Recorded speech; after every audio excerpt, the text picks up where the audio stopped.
हरतालिका तीज। हरतालिका तीज का व्रत भाद्रपद मास की शुक्ल पक्ष की तृतीया को किया जाता है। इस दिन शंकर पार्वती की बालू की मूर्ति बनाकर पूजन किया जाता है। सुंदर वस्त्रों, कदली स्तंभों से गृह को सजाकर नाना प्रकार के मंगल गीतों से रात्रि जागरण करना चाहिए। इस व्रत को करने वाली स्त्रियां पार्वती के समान सुखपूर्वक पति रमण करके शिवलोक को जाती हैं। कथा। इस व्रत के महात्म्य की कथा भगवान शंकर ने पार्वती को उनके पूर्व जन्म का स्मरण कराने हेतु इस प्रकार कही थी। एक बार तुम्हारे पिता को बड़ा क्लेश होता था। एक दिन तुम्हारी तपस्या और तुम्हारे पिता के क्लेश के कारण नारद जी तुम्हारे पिता के पास आए और बोले कि विष्णु भगवान की आपकी कन्या से विवाह करना चाहते हैं। उन्होंने इस कार्य हेतु तुम्हें मुझे आपके पास भेजा है। तुम्हारे पिता ने विष्णु जी के प्रस्ताव को सहर्ष स्वीकार कर लिया। इसके बाद नारद जी ने विष्णु जी के पास जाकर कहा कि हिमालय राज अपनी पुत्री सती का विवाह आपसे करना चाहते हैं। विष्णु जी भी तुमसे विवाह करने को राजी हो गए। नारद जी के जाने के बाद तुम्हारे पिता ने तुम्हें बताया कि तुम्हारा विवाह विष्णु जी से तय कर दिया है। यह अनहोनी बात सुनकर तुम्हें अत्यंत दुख हुआ और तुम जोर जोर से विलाप करने लगी। एक अतरंग सखी के द्वारा विलाप का कारण पूछने पर तुमने सारा वृतांत सखी को बता दिया। मैं शंकर भगवान से विवाह के लिए कठोर तप कर रही हूँ। उधर हमारे पिता श्री विष्णु जी के साथ मेरा संबंध करना चाहते थे। क्या तुम मेरी सहायता करोगी? नहीं तो मैं अपने प्राण त्याग दूंगी। तुम्हारी सखी बड़ी दूरदर्शी थी। वह तुम्हें एक घनघोर जंगल में ले गई। इधर तुम्हारे पिता तुम्हें घर में न पाकर बहुत चिंतित हुए। मैं विष्णु जी से उसका विवाह करने का वचन दे चुका हूँ। वचन भंग की चिंता से वह मूर्छित हो गए।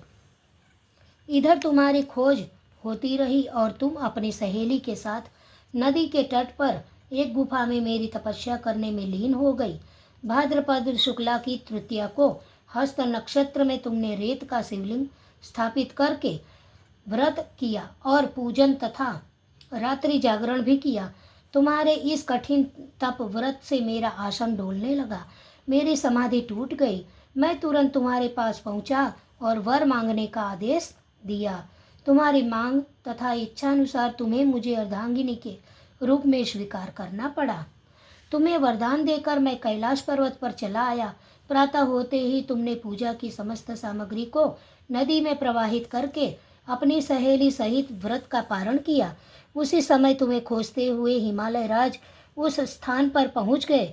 बिलखते हुए तुम्हारे घर छोड़ने का कारण पूछने लगे। तब तुमने उन्हें बताया कि मैं शंकर भगवान को पति रूप में वरण कर चुकी हूँ, परंतु आप मेरा विवाह विष्णु जी से करना चाहते थे, इसलिए मुझे घर छोड़कर आना पड़ा। मैं अब आपके साथ घर इसी शर्त पर चल सकती हूँ कि आप मेरा विवाह विष्णु जी से न करके भगवान शिव से करेंगे। गिरिराज तुम्हारी बात मान गए और शास्त्रोक्त विधि द्वारा हम दोनों को विवाह के बंधन में बांध दिया। इस व्रत को हरतालिका इसलिए कहते हैं कि पार्वती की सखी उसे पिता के घर से हर कर घनघोर जंगल में ले गई थी। हरत अर्थात हरण करना और आलिका अर्थात सखी या सहेली। हरतालिका हरत आलिका।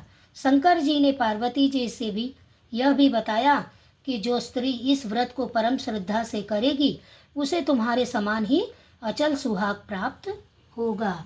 जय भोलेनाथ, जय शिव पार्वती, बोलो शंकर भगवान की जय। जय प्रभु, जैसे पार्वती जी के अचल सुहाग दिया वैसे हम सबको दिया प्रभु। सदा सुहागन रखे प्रभु, सदा सुहागन खुश।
मध्य पर्वाक्षर के माध्य ये तीनों द्वार। ओम जय शिव ओंकारा।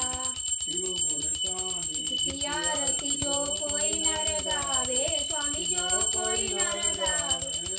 कहत शिवानंद स्वामी कहत हरिहर स्वामी, सनवांछित फल पावे। ओम जय शिव ओंकारा। जय शिव ओंकारा स्वामी जय शिव ओंकारा।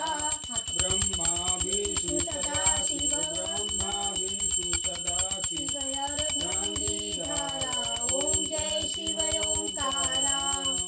ओम जय शिव ओंकारा। ओंकारा कर्पूर घोरम करुणावतारम संसार सारं भुजगेन्द्रहारं सदा वसन्तं हृदयारविन्दे भवं भवानी सहितं नमामि। मङ्गलं भगवान् विष्णु गरुडध्वज मङ्गलं पुण्डरीकाक्ष मङ्गलाय तनोहरि। सर्वमङ्गलमाङ्गल्ये शिवे नारायणी नमोस्तुते।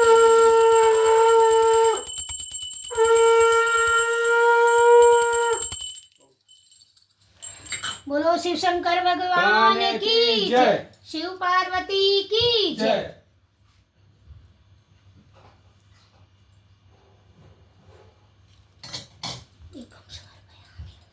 तन्मय जय बोला करा।